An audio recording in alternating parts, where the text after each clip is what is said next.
الله أكبر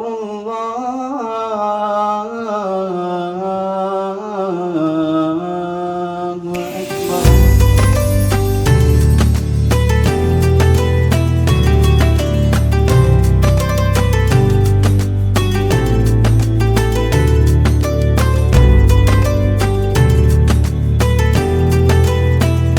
ಬಹಳಷ್ಟು ಎಲ್ಲ ಜಾತಿ ಧರ್ಮಗಳನ್ನು ಮೀರಿ ಈ ಒಂದು ಇಫ್ತಾರ್ ಕೂಟದಲ್ಲಿ ಎಲ್ಲರೂ ಕೂಡ ಇದಕ್ಕೆ ಸ್ಪಂದಿಸುವಂಥ ನೋಡಿದರೆ ಏನೋ ಒಂಥರ ಆಶಾಭಾವನೆ. ನಮ್ಮ ಮಂಗಳೂರಿನಲ್ಲೂ ಕೂಡ ಒಳ್ಳೊಳ್ಳೆ ದಿನಗಳನ್ನು ನಾವು ಮುಂದಿನ ದಿವಸದಲ್ಲಿ ಕಾಣಲಿಕ್ಕಿದ್ದೇವೆ ಅನ್ನುವಂಥ ಒಂದು ಆಶಾಭಾವನೆ ಇದೆ.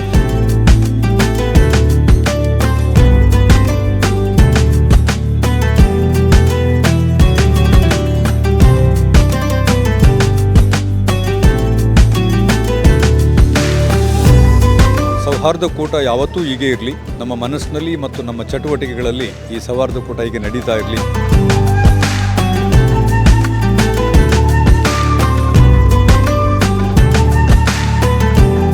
ತಪ್ಪುಗಳನ್ನು ತಿದ್ದಿಕೊಂಡು ಒಳಿತಿನ ದಾರಿಗೆ ಬರುವಂಥ ಒಂದು ತಿಂಗಳಾಗಿರ್ತದೆ ರಂಜಾನ್ ತಿಂಗಳು.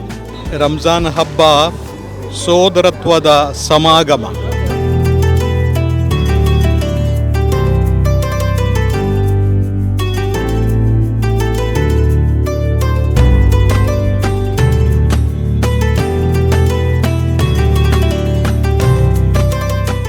ಯಾನಪ್ಪ ಅಬ್ದುಲ್ಲಾ ಕುಂಜ್ನವರ ನೇತೃತ್ವದಲ್ಲಿ ಬಹುಶಃ ನಮ್ಮ ಗೌರವಾನ್ವಿತ ಮಂಗಳೂರಿನ ಬಿಷಪ್ರವರು ಮತ್ತು ನಮ್ಮ ಮಂಗಳೂರು ನಿಟ್ಟ ಸಂಸ್ಥೆಯ ಮುಖ್ಯಸ್ಥರಾಗಿದ್ದ ವಿನಯ್ ಹೆಗ್ಡೆ ಅವರ ಸಹಯೋಗದೊಂದಿಗೆ ಪ್ರತಿ ವರ್ಷ ಕೂಡ ಸೌಹಾರ್ದ ಇಫ್ತಾರ್ ಕೂಟ ನಡೀತಿದೆ. ಈ ವರ್ಷ ಇಫ್ತಾರ್ ಕೂಟ ಬಹುಶಃ ಯಾನಪ್ಪ ಅಬ್ದುಲ್ಲಾ ಕುಂಜ್ನವರ ವತಿಯಿಂದ ಈ ಒಂದು ಸಂಸ್ಥೆಯ ವಠಾರದಲ್ಲಿ ನಡೀತು. ಅತ್ಯಂತ ಸಂತೋಷ. ಪ್ರತಿಯೊಂದು ಹಬ್ಬದ ಸಂದೇಶವೂ ಕೂಡ ಪ್ರೀತಿ, ವಿಶ್ವಾಸ, ಸೋದರತೆ. ಆ ಒಂದು ಸಂದರ್ಭದಲ್ಲಿ ಇಫ್ತಾರ್ ಕೂಟವು ಕೂಡ ಇವತ್ತು ಸರ್ವರು ಕೂಡ ಸೇರಿಸಿಕೊಂಡು ವಿಶ್ವಾಸ ಭರಿತವಾದ ಸಮಾಜ, ಅಭಿವೃದ್ಧಿಯ ಕರ್ನಾಟಕ ಮತ್ತು ಬಲಿಷ್ಠದ ಭಾರತ ಅದಕ್ಕೆ ಅನುಗುಣವಾಗಿದ್ದುಕೊಂಡು ಎಲ್ಲ ರೀತಿಯ ಒಂದು ಪ್ರೀತಿ ವಿಶ್ವಾಸಕ್ಕೆ ಹಮ್ಮಿಕೊಂಡಿದ್ದಾರೆ. ಎಲ್ಲ ಜಾತಿ, ಎಲ್ಲ ಧರ್ಮದವರು ಸೇರಿದ್ದಾರೆ. ಪರಸ್ಪರ ಸಮಾಜವನ್ನು ಬೆಸೆಯುವಂತಹ, ಸಮಾಜವನ್ನು ಜೋಡಿಸುವಂತಹ, ಸಮಾಜವನ್ನು ಒಗ್ಗಟ್ಟುಗೊಳಿಸುವಂತಹ ಒಂದು ಕಾರ್ಯಕ್ರಮ ಇದು ಆಗಿದೆ. ಅದಕ್ಕಾಗಿ ನಾನು ಯಾನಪ್ಪ ಅಬ್ದುಲ್ಲಾ ಕುಂಜ್ನವರನ್ನು, ಅದೇ ರೀತಿ ಮಂಗಳೂರಿನ ಬಿಷಪ್ ಅವರನ್ನು, ನಿಟ್ಟ ಸಂಸ್ಥೆ ಮುಖ್ಯ ವಿನಯ್ ಹೆಗ್ಡೆ ಅವರನ್ನು, ಅವರ ಪರವಾಗಿ ಇವತ್ತು ಬಂದಂಥ ಅವರಲ್ಲಿ ಕೆಲವೊಂದು ಅಗತ್ಯ ಕಾರಣದಿಂದ ಬರಲಿಕ್ಕಾಗಲಿಲ್ಲ. ಅವರ ಪರ ಶಾಂತರಾಮ್ ಶೆಟ್ಟಿ ಅವರು ಬಂದ ಸಂದೇಶವನ್ನು ಕೊಟ್ಟಿದ್ದಾರೆ. ಎಲ್ಲರೂ ಕೂಡ ನಾನು ಇವತ್ತು ಅಭಿನಂದಿಸಿಕೊಂಡು ಬಹುಶಃ ಇಲ್ಲಿ ಬಂದಂಥ ಸರ್ವರು ಕೂಡ ಈ ಒಂದು ಸಂದೇಶವನ್ನು ಅವರ ಊರಿಗೆ ತೆಕ್ಕೊಂಡೋಗಿ ಸೌಹಾರ್ದತೆ ರಾಯಭಾರಿಯಾಗಿ ನಾವು ಇವತ್ತು ನಮ್ಮ ಪ್ರದೇಶದಲ್ಲಿ ಬೆಳೆಯುವುದು ಅತಿ ಅಗತ್ಯವಾಗಿದೆ. ನಮ್ಮ ಇಡೀ ಸಮಾಜದ ಬೇಕಾದದ್ದೇ ಪರಸ್ಪರ ವಿಶ್ವಾಸ ಮೂಡಿಸಿಕೊಂಡು ಸಮಾಜವನ್ನು ಜೋಡಿಸುವಂಥ ಕೆಲಸ. ಸಮಾಜವನ್ನು ಬಿಡುಗಡೆಗೊಳಿಸಲಿಕ್ಕೆ ಬೇಕಾದ ಒಬ್ಬರು ಸಾಕು, ಸಮಾಜವನ್ನು ಜೋಡಿಸಲಿಕ್ಕೆ ಅದು ಒಬ್ಬರಿಂದ ಆಗೋದಿಲ್ಲ. ಸರ್ವರು ಕೂಡ ಪ್ರತಿಯೊಂದು ಸೇರಬೇಕಾಗುತ್ತೆ. ಹೇಗೆ ಪ್ರತಿಯೊಂದು ಸೇರಬೇಕಂತೇಳಿ ಈ ಎಲ್ಲ ಇಫ್ತಾರ್ ಕೂಟ ಒಂದು ಸಂದೇಶ ಅಂತ ಹೇಳಲಿಕ್ಕೆ ನಾನು ಇವತ್ತು ಬಯಸಿ, ಒಂದು ಪವಿತ್ರವಾದ ತಿಂಗಳನ್ನ ಈ ಒಂದು ಉಪವಾಸ ಸಂದರ್ಭದಲ್ಲಿ ಎಲ್ಲರ ದುವಾದಲ್ಲಿ ನಮ್ಮನ್ನು ಮತ್ತು ಸರ್ವವನ್ನು ಕೂಡ ಸೇರಿಸಿಕೊಂಡು ಅವಕಾಶವಾಗಲಿ. ನಾವೆಲ್ಲರೂ ಸಂತೋಷ ಜೀವನ ಮಾಡುವ ಜೊತೆಯಲ್ಲಿ ನಮ್ಮ ಜೊತೆ ನಾವೆಲ್ಲ ಜೊತೆಯಾಗಿ ಕೈ ಹಿಡಿದು ಮುಂದೆ ಹೋಗೋ ಸಂದರ್ಭದಲ್ಲಿ ಯಾರು ಹಿಂದೆ ಉಳಿದಿದ್ದಾರೆ ಅವರ ಕೈ ಹಿಡಿದು ನಾವೆಲ್ಲ ಕೈ ಹಿಡಿದುಕೊಂಡು ತಾವೆಲ್ಲ ಮುಂದೆ ಹೋಗುವಂತ ಹೇಳಿಕೊಂಡು ಸರ್ವರಿಗೂ ಕೂಡ ಬಹುಶಃ ಮುಂದೆ ಬರುವಂಥ ಈದ್ ಹಬ್ಬದ ಶುಭಾಶಯಗಳು, ಈ ಒಂದು ಇಫ್ತಾರ್ ಕೂಟದ ಸೌಹಾರ್ದ ಸಂದೇಶವನ್ನು ಸಾರಿಸಿರ್ತೇನೆ. ಅಸ್ಲಾಂ ಅಲೈಕುಂ, ನಮಸ್ಕಾರ.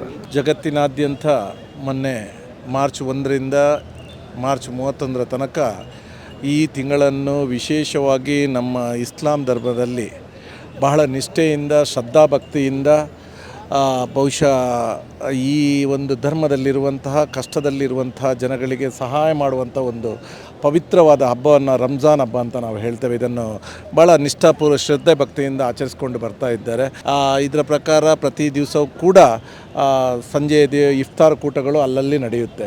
ವಿಶೇಷವಾಗಿ ನಮ್ಮ ಮಂಗಳೂರಿನಲ್ಲಿ ಇವತ್ತು ನಮ್ಮ ಯನ್ನಪ್ಪ ಅಬ್ದುಲ್ ಕುಂಜಿಯವರು ಈ ಒಂದು ಇಫ್ತಾರ್ ಕೂಟವನ್ನು ನಮ್ಮ ಮಂಗಳೂರಿನ ಎಲ್ಲ ಧರ್ಮದವರನ್ನು ಕರೆಸಿ ಬಹಳ ಒಂದು ಉತ್ತಮ ರೀತಿಯಲ್ಲಿ ಒಂದು ಒಳ್ಳೆಯ ಸಂದೇಶ ಕೊಡುವ ನಿಟ್ಟಿನಲ್ಲಿ ಬಹಳ ಮಹತ್ವಪೂರ್ಣವಾಗಿ ಈ ಒಂದು ಹಬ್ಬವನ್ನು ಇಲ್ಲಿ ಇವತ್ತು ಏರ್ಪಾಡು ಮಾಡಿದ್ದಾರೆ. ಒಂದು ವಿಶೇಷ ಪ್ರಾರ್ಥನೆಯೊಂದಿಗೆ ಈ ಕಾರ್ಯಕ್ರಮವನ್ನು ಆರಂಭ ಮಾಡಿದ್ದಾರೆ. ಬಹಳ ಸಂತೋಷ ಆಗುತ್ತೆ. ಪ್ರತಿ ವರ್ಷ ಕೂಡ ಇದನ್ನು ಮಾಡ್ತಾ ಇದ್ದಾರೆ. ಬಹಳಷ್ಟು ಎಲ್ಲ ಜಾತಿ ಧರ್ಮಗಳನ್ನು ಮೀರಿ ಈ ಒಂದು ಇಫ್ತಾರ್ ಕೂಟದಲ್ಲಿ ಎಲ್ಲರೂ ಕೂಡ ಇದಕ್ಕೆ ಸ್ಪಂದಿಸುವಂಥ ನೋಡಿದರೆ ಏನೋ ಒಂಥರ ಆಶಾಭಾವನೆ. ನಮ್ಮ ಮಂಗಳೂರಿನಲ್ಲೂ ಕೂಡ ಒಳ್ಳೊಳ್ಳೆ ದಿನಗಳನ್ನು ನಾವು ಮುಂದಿನ ದಿವಸದಲ್ಲಿ ಕಾಣಲಿಕ್ಕಿದ್ದೇವೆ ಅನ್ನುವಂಥ ಒಂದು ಆಶಾಭಾವನೆ ಇದೆ. ನಾನು ಎಲ್ಲ ನನ್ನ ಮುಸ್ಲಿಂ ಸಹೋದರರಿಗೆ ಈ ರಂಜಾನ್ ಹಬ್ಬ ವಿಶೇಷವಾಗಿ ಈ ಪವಿತ್ರ ದಿನಗಳಲ್ಲಿ ಅವರು ಮಾಡುವಂಥ ಪ್ರಾರ್ಥನೆ ಭಗವಂತನಿಗೆ ತಲುಪಲಿ ಅಂತ ಹಾರೈಸ್ತಾ ಎಲ್ರಿಗೂ ಶುಭ ಕೊಡ್ತಾ ಇದ್ದೇನೆ. ಧನ್ಯವಾದಗಳು. ಮಂಗಳೂರಿನ ಎಲ್ಲ ನಾಗರಿಕರಿಗೆ ನಮ್ಮ ಮಾಧ್ಯಮದ ಸ್ನೇಹಿತರ ಮುಖಾಂತರ ನಾನು ರಂಜಾನ್ ಹಬ್ಬದ ಶುಭಾಶಯಗಳನ್ನು ಹೇಳ್ತಾ, ನಮಗೆ ಈ ಊರಿನಲ್ಲಿ ಇಫ್ತಾರ್ ಪಾರ್ಟಿ ಅಂತಂದರೆ ಕೇವಲ ಹಿರಿಯರನ್ನು ಮತ್ತು ಆತ್ಮೀಯರನ್ನು ಭೇಟಿ ಮಾಡೋದು ಮಾತ್ರ ಅಲ್ಲ, ನಾವು ನಮ್ಮ ಸೌಹಾರ್ದತೆಯನ್ನು ಕಮಿಟ್ ಮಾಡಿಕೊಳ್ಳುವ ಮತ್ತು ಸೌಹಾರ್ದತೆಯಿಂದಲೇ ಬದುಕ್ತೇವೆ ಅಂತ ಹೇಳುವ ಒಂದು ನಂಬಿಕೆಯನ್ನು ಮತ್ತೆ ಪುನರುಚ್ಚರಿಸುವ ಕೆಲಸವನ್ನು ನಾವು ಮಾಡ್ತಾ ಇದ್ದೇವೆ. ಇಫ್ತಾರ್ ಪಾರ್ಟಿಯನ್ನು ಆಯೋಜನೆ ಮಾಡಿದಂಥ ಎಲ್ಲ ಹಿರಿಯರು, ನಮ್ಮ YMK ಸಾಹೇಬರು, ನಿಟ್ಟೆ ಇನ್ಸ್ಟಿಟ್ಯೂಷನ್ನ ವೈಸ್ ಚಾನ್ಸಲರ್ ಅವರು, ಫಾದರ್ ಮುಲ್ಲರ್ಸ್ ಇನ್ಸ್ಟಿಟ್ಯೂಷನ್ ಅವರು, ಇವರೆಲ್ಲರಿಗೂ ನಾನು ಈ ಮುಖಾಂತರ ಧನ್ಯವಾದಗಳನ್ನು ಸಮರ್ಪಣೆ ಮಾಡ್ತಾ, ಸೌಹಾರ್ದ ಕೂಟ ಯಾವತ್ತೂ ಹೀಗೆ ಇರಲಿ, ನಮ್ಮ ಮನಸ್ಸಿನಲ್ಲಿ ಮತ್ತು ನಮ್ಮ ಚಟುವಟಿಕೆಗಳಲ್ಲಿ ಈ ಸೌಹಾರ್ದ ಕೂಟ ಹೀಗೆ ನಡೀತಾ ಇರಲಿ ಅಂತ ಹೇಳ್ತಾ, ದೇವರು ಎಲ್ಲರಿಗೂ, ಎಲ್ಲ ಬಡವರಿಗೂ ಆರೋಗ್ಯ ಮತ್ತು ಹೊಟ್ಟೆ ತುಂಬ ಊಟ ಕೊಡಲಿ ಅಂತ ಪ್ರಾರ್ಥನೆ ಮಾಡ್ತಾ ಈ ಸಾರಿ ನಾನು ತಮ್ಮೆಲ್ಲರಿಗೆ ಮತ್ತೊಮ್ಮೆ ಶುಭಾಶಯಗಳನ್ನು ತಿಳಿಸ್ತಾ ಇದ್ದೇನೆ. ನಮಸ್ಕಾರ. ಪವಿತ್ರವಾದ ರಂಜಾನ್ ತಿಂಗಳ ಈ ದಿನ ಸಂಘಟಿಸಿದ ಸೌಹಾರ್ದ ಕೂಟ ಕಾರ್ಯಕ್ರಮಕ್ಕೆ ಆಗಮಿಸಿದ ಆಹ್ವಾನಿತರೆ, ಸಹೋದರಿಯರೇ, ನಿಮಗೆಲ್ಲರಿಗೂ ಪವಿತ್ರ ರಂಜಾನ್ ಹಬ್ಬದ ಶುಭಾಶಯಗಳು. ಪವಿತ್ರ ರಂಜಾನ್ ತಿಂಗಳಲ್ಲಿ ಉಪವಾಸ ವ್ರತವನ್ನು ಜಗತ್ತಿನೆಲ್ಲೆಡೆ ಮುಸ್ಲಿಂ ಬಾಂಧವರು ಬಹಳ ಶ್ರದ್ಧೆ ಮತ್ತು ಭಕ್ತಿಯಿಂದ ಆಚರಿಸ್ತಾರೆ. ಉಪವಾಸವು ಇಸ್ಲಾಂ ಧರ್ಮದಲ್ಲಿ 5 ಸ್ತಂಭಗಳಲ್ಲಿ ಒಂದಾಗಿದೆ.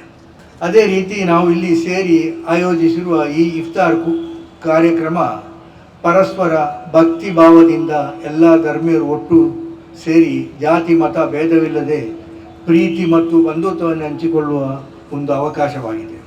ಹಸಿವಿನ ಕಷ್ಟವನ್ನು ಅನುಭವಿಸಿ ಅರಿಯುವುದು ಜೊತೆಗೆ ಇದರ ಹಸಿವಿನ ಕಷ್ಟ ಏನೆಂಬುದನ್ನು ಅರಿತು ಹಸಿವಿನಿಂದ ಬರುವ ಜನರಿಗೆ ಆಹಾರ ನೀಡುವುದು ಎಂಬುದು ರಂಜಾನ್ ಉಪವಾಸ ಮತ್ತು ಇಫ್ತಾರ್ನ ಸಂದೇಶ. ಪ್ರವಾದಿ ಮೊಹಮ್ಮದ್ ಸಲ್ಲಲ್ಲಾಹು ಅಲೈಹಿ ವಸಲ್ಲಂ ಹೇಳುವಂತೆ ಜಗತ್ತಿನಲ್ಲಿ ಎಲ್ಲ ಮನುಷ್ಯರು ಯಾವ ಜಾತಿ ಧರ್ಮದವರೇ ಆಗಿರಲಿ, ನಾವು ಎಲ್ಲರನ್ನು ಪ್ರೀತಿಸಿ ಗೌರವದಿಂದ ಕಾಣಬೇಕು. ಹೀಗೆ ನಾವು ಇತರರನ್ನು ಗೌರವಿಸಿ ನಾವು ಅವರಿಗೆ ಉಪಕಾರ ಮಾಡಿದರೆ ಪರಮಾತ್ಮನು ನಮ್ಮನ್ನು ಮೆಚ್ಚುತ್ತಾರೆ ಮತ್ತು ಪ್ರೀತಿಸುತ್ತಾರೆ. ಇತ್ತೀಚಿನ ದಿನಗಳಲ್ಲಿ ಮುಸ್ಲಿಮೇತರ ಬಂಧುಗಳು ಇಂತಹ ಇಫ್ತಾರ್ ಕೂಟವನ್ನು ಆಯೋಜಿಸಿಕೊಂಡು ಬರುವುದು ಬಹಳ ಒಂದು ಸಂತೋಷದ ವಿಷಯ. ಜಗತ್ತಿನ ಅತ್ಯಂತ ಶ್ರೇಷ್ಠವಾದ ಧರ್ಮ ಮಾನವ ಧರ್ಮವಾಗಿದೆ. ಈ ನಿಟ್ಟಿನಲ್ಲಿ ರಂಜಾನ್ ಮಾಸದ ಉಪವಾಸವನ್ನು ಆಚರಿಸಿರುವ ಮುಸ್ಲಿಂ ಬಾಂಧವರಿಗೂ ಹಾಗೂ ಎಲ್ಲ ಮಾನವ ಕುಲಕ್ಕೆ ಪರಮಾತ್ಮನು ಒಳ್ಳೆಯದು ಮಾಡಿ ಸುಖ ಸಂಪತ್ತು ಮತ್ತು ಆರೋಗ್ಯ ನೀಡಲಿ ಎಂದು ಪ್ರಾರ್ಥಿಸ್ತೇನೆ. ಪ್ರತಿ ವರ್ಷದಂತೆ ಈ ವರ್ಷವೂ ನಾವು ಈ ಒಂದು ಇಫ್ತಾರ್ ಕೂಟವನ್ನು ಆಯೋಜಿಸಿದ್ದೇವೆ. ಅತಿ ವಂದನೀಯ bishop doctor Peter Pal Saldanha, ಮಾನ್ಯ ಡಾಕ್ಟರ್ ವಿನಯ್ ಹೆಗಡೆ ಹಾಗೂ ಶ್ರೀ ವಿಶಾಲ್ ಹೆಗಡೆಯವರು ಅವರ ಸಹಕಾರದಿಂದ ಒಂದು ಕಾರ್ಯಕ್ರಮ ಬಹಳ ಯಶಸ್ವಿಯಾಗಿ ನಾವು ನೆರವೇರಿಸ್ತಾ ಬಂದಿದ್ದೇವೆ. ಇಂದಿನ ಈ ಸೌಹಾರ್ದ ಕಾರ್ಯಕ್ರಮದ ಯಶಸ್ಸಿಗೆ ಹಿಂದೆ ಹಲವಾರು ಜನರು ಶ್ರಮ ಹಾಗೂ ಸಹಕಾರ ಇದೆ. ಅವರೆಲ್ಲರಿಗೂ ನನ್ನ ಹೃತ್ಪೂರ್ವ ಅಭಿನಂದನೆಗಳು. ಮುಂದೆ ಇಂಥ ಕಾರ್ಯಕ್ರಮವನ್ನು ಸಾಮರಸ್ಯ ಸಮಾಜ ನಿರ್ಮಾಣವಾಗಲಿ ಎಂದು ಹಾರೈಸ್ತೇನೆ. ನಿಮಗೆಲ್ಲರಿಗೂ ಪ್ರೀತಿಯ ರಂಜಾನ್ ಶುಭಾಶಯಗಳು. ಇಂದಿನ ಈ ಇಫ್ತಾರ್ ಕೂಟದಲ್ಲಿ ಹೆಚ್ಚಿನ ಸಂಖ್ಯೆಯಲ್ಲಿ ಪಾಲ್ಗೊಂಡ ನಿಮಗೆಲ್ಲರಿಗೂ ನನ್ನ ಪ್ರೀತಿಯ ವಂದನೆಗಳನ್ನು ತಿಳಿಸ್ತಾ ನನ್ನ 2 ಮಾತುಗಳನ್ನು ಮುಗಿಸ್ತೇನೆ. ಜೈ ಹಿಂದ್, ಜೈ ಕರ್ನಾಟಕ. ಇವತ್ತು ಬಹಳ ಸಂತೋಷದ ಒಂದು ಸಂದರ್ಭ. ಯಾಕಂತ ಹೇಳಿದ್ರೆ ನಮ್ಮ ಮುಸ್ಲಿಂ ಸಮುದಾಯದ ಅಗ್ರಗಣ್ಯ ನಾಯಕ ವೈ ಅಬ್ದುಲ್ಲಾ ಕುಂಜಿ ಮತ್ತು ಹಿಂದೂ ಸಮಾಜದ ಬಹಳ ದೊಡ್ಡ ನಾಯಕ ವಿನಯ್ ಹೆಗಡೆ, ಕ್ರಿಶ್ಚಿಯನ್ ಸಮುದಾಯದ ಫಾದರ್ ಅವರು ಸೇರಿಕೊಂಡು ವರ್ಷಂಪ್ರತಿ ಮಾಡುತ್ತಿರುವಂಥ ಈ ಒಂದು ಸೌಹಾರ್ದ ವೇದಿಕೆ ಅಂತ ಹೇಳ್ಬೋದು. ಇದೊಂದು ಇಫ್ತಾರ್ ಕೂಟಕ್ಕಿಂತ ಮಿಗಿಲಾಗಿ ಸೌಹಾರ್ದ ವೇದಿಕೆ ಅಂತ ಹೇಳಲಿಕ್ಕೆ ಭಾಳ ಇಷ್ಟಪಡ್ತಾ ಇದ್ದೇನೆ ನನ್ನ ಹೈದರ್ ಪ್ರತಿಪಾಡ್ಯದ ನಾನು. ಯಾಕಂತ ಹೇಳಿದ್ರೆ ಈ ರಂಜಾನ್ ತಿಂಗಳಲ್ಲಿರುವಂಥ ಸಹನೆ ನಮಗೆ ಈ ಧರ್ಮದಲ್ಲಿ ಕಲಿಸಿದ ದೊಡ್ಡ ಪಾಠ ಯಾವುದಂತ ಹೇಳಿದ್ರೆ ಸಹನೆ. ಅದು ಯಾವ ರೀತಿಯ ಸಹನೆ ಆಗಬೇಕು, ಖಾಲಿ ಊಟ ಆಹಾರ ಅಥವಾ ನೀರನ್ನು ತ್ಯಾಗ ಮಾಡೋದು ಮಾತ್ರ ಸಹನೆ ಅಲ್ಲ. ಪ್ರತಿಯೊಂದು ಜೀವನದಲ್ಲಿ ನಾವು ಮಾಡುತ್ತಿರುವಂಥ ಕೆಲಸ ಕಾರ್ಯಕ್ರಮಗಳಲ್ಲಿ ತಪ್ಪು ಕೆಲಸಗಳನ್ನು ಮಾಡದಂತಿರುವಂಥ ತ್ಯಾಗ. ಏನು ತಪ್ಪುಗಳನ್ನು ನಾವು ಮಾಡ್ತಾ ಇದ್ದೇವೆ, ಒಬ್ಬ ಮನುಷ್ಯ ಬಾಳುವಾಗ ಜೀವನದಲ್ಲಿ ತಪ್ಪು ಒಳಿತು ಕೆಡುಕು ಎಂಬುದನ್ನು ಅರಿತಿರುತ್ತಾನೆ. ತಪ್ಪುಗಳನ್ನು ತಿದ್ದಿಕೊಂಡು ಒಳಿತಿನ ದಾರಿಗೆ ಬರುವಂಥ ಒಂದು ತಿಂಗಳಾಗಿರ್ತದೆ ರಂಜಾನ್ ತಿಂಗಳು. ಉಪವಾಸ ಎಲ್ಲ ಧರ್ಮಗಳಲ್ಲಿ ಉಪವಾಸ ಇದೆ. ಅದರಲ್ಲಿ ಆಹಾರ ತೆಗೆಯುವಂಥ ಡ್ಯೂರೇಷನ್ ಸ್ವಲ್ಪ ಹೆಚ್ಚು ಕಮ್ಮಿ ಇರ್ಬೋದು, ಆದರೆ ಉಪವಾಸದ ಅರ್ಥ ಒಂದೇ ಆಗಿರ್ತದೆ. ಎಲ್ಲ ಧರ್ಮಗಳಲ್ಲಿರುವಂಥ ಉಪವಾಸವು ಒಂದು ಸಮಂಜಸವಾದ ರೀತಿಯಲ್ಲಿ ಸಮಾಜಕ್ಕೆ ಮತ್ತು ಸಮುದಾಯಕ್ಕೆ ಒಳ್ಳೆಯ ರೀತಿಯ ಒಂದು ಅವೇರ್ನೆಸ್ ಬರ್ತದೆ, ಒಂದು ವಿಚಾರವನ್ನು ಕೊಡ್ತದೆ. ಆದ್ದರಿಂದ ಕೆಲವು ಕಡೆ ಏನಾಗ್ತದೆ ಅಂತ ಹೇಳಿದರೆ, ಇಂಥ ಸಂದರ್ಭಗಳಲ್ಲಿ ಈ ಸಮುದಾಯದಲ್ಲಿ ಆಗುತ್ತಿರುವಂಥ ಬೇಡವಾದಂಥ ರೀತಿಗಳನ್ನು ದೂರ ಮಾಡಲಿಕ್ಕೆ ಎಲ್ಲರನ್ನೂ ಒಮ್ಮೆ ಒಟ್ಟಿಗೆ ಸೇರಿಸಲಿಕ್ಕೆ ಆಗೋದು. ಇಂಥ ಸಂದರ್ಭಗಳಲ್ಲಿ ಸೇರಿಸಲಿಕ್ಕೆ ಆಗ್ತದೆ. ಈ ಒಂದು ವಿಚಾರವನ್ನು ಹೇಳಿದಾಗ ಜನರಿಗೆ ಅರ್ಥ ಆಗ್ತದೆ.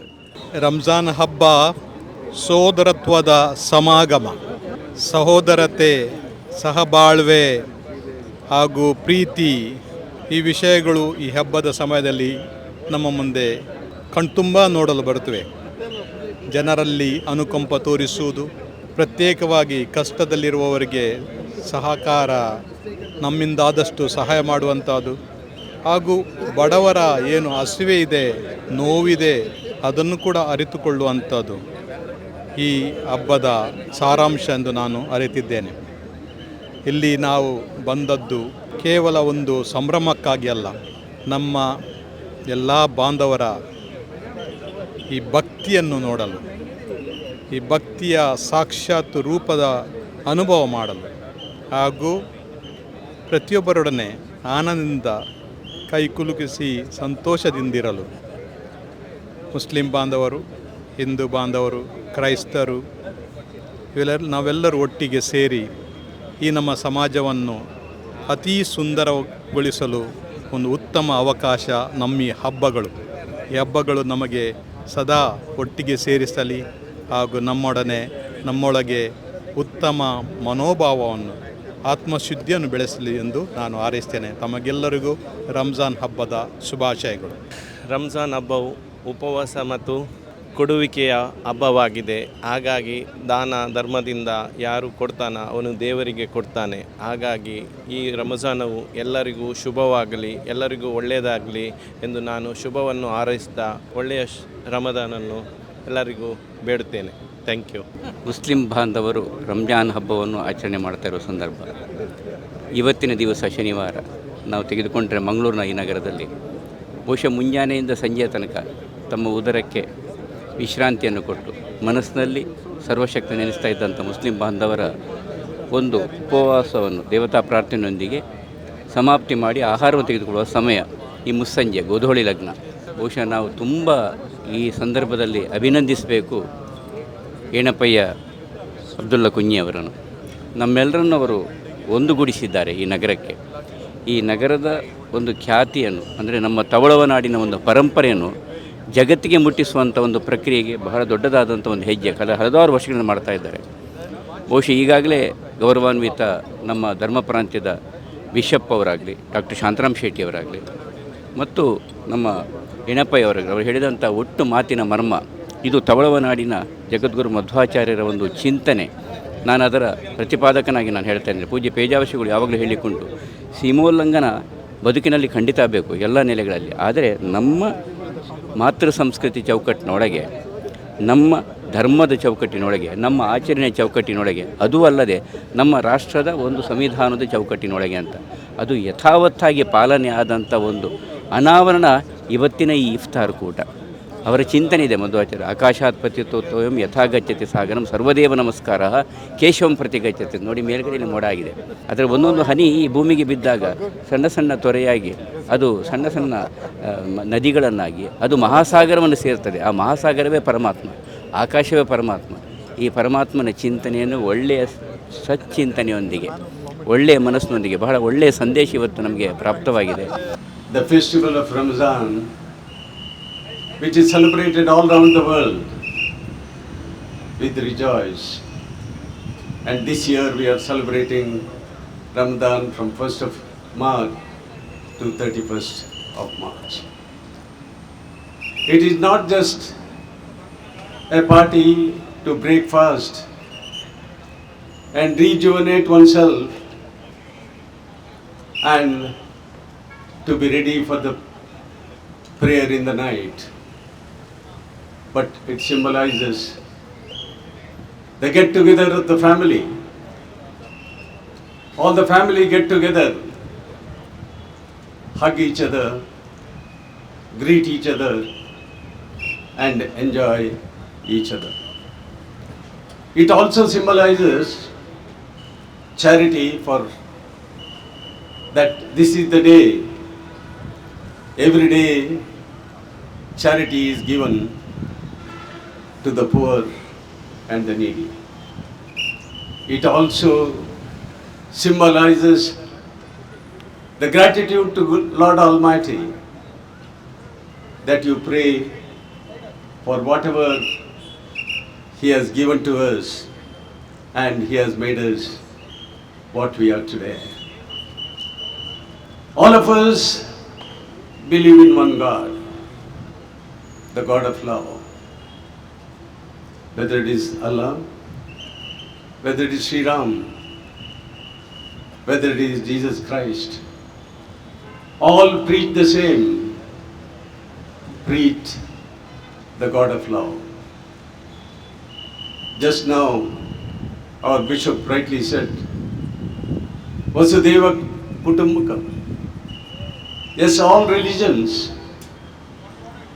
immaterial of caste and creed, preach the same, that we are brothers. We are brothers under one sun, and that is the preaching of God. Let me quote a quotation of the sayings from Bible. Mark 12, which says, love thy neighbor as you love yourself. Matthew 7, page 12 says, do unto others as you do unto yourself. Finally, John 4 signifies God is love. God is love. Let me quote Quran in Sharan Nisa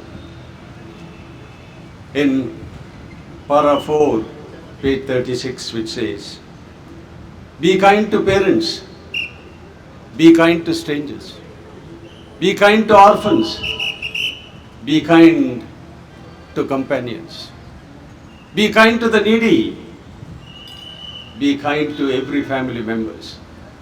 That is the main theme of Ramadan. Let me quote Upanishad.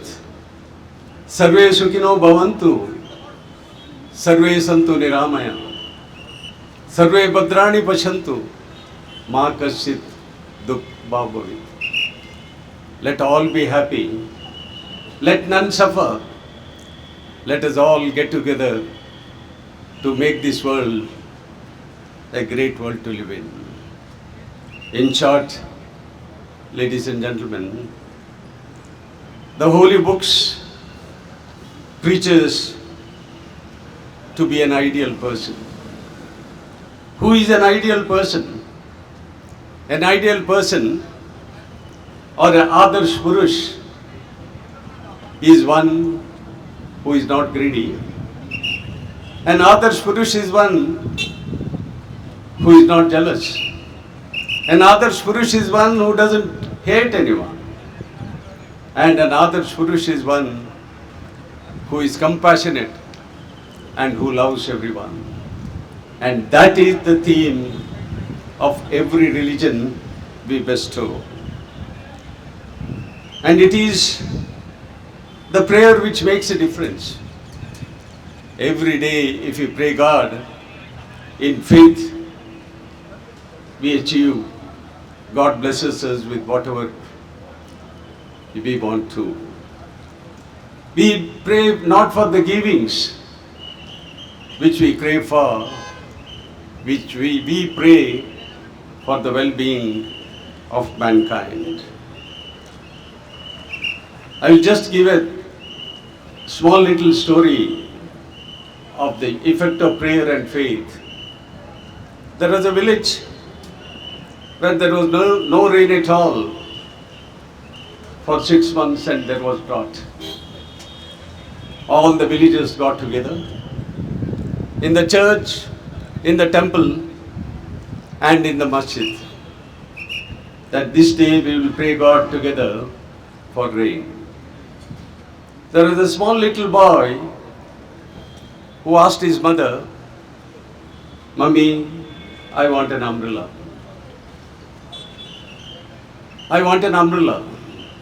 Mother said, "Are you foolish? We didn't have rain for 6 months. No, I want an umbrella. I am going to pray God for rain today." He was passing by with an umbrella.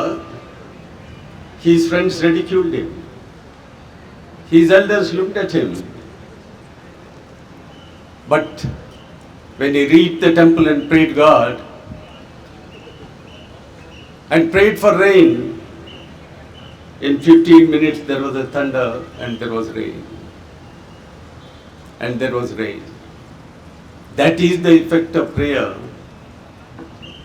The faith of that little boy got the rain to the villages.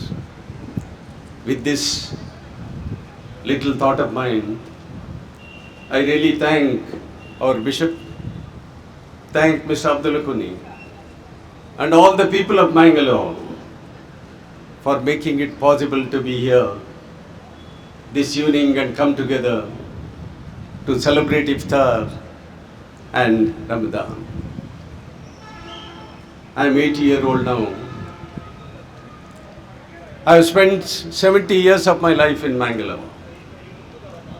Mangalore, by any chance, is a unique city. Our speaker is here, our bishop here is here, they will agree with me. It's a citadel of education. It's a citadel of bankers. Our banker, deputy governor is there. And more than all, it is the citadel of loving people.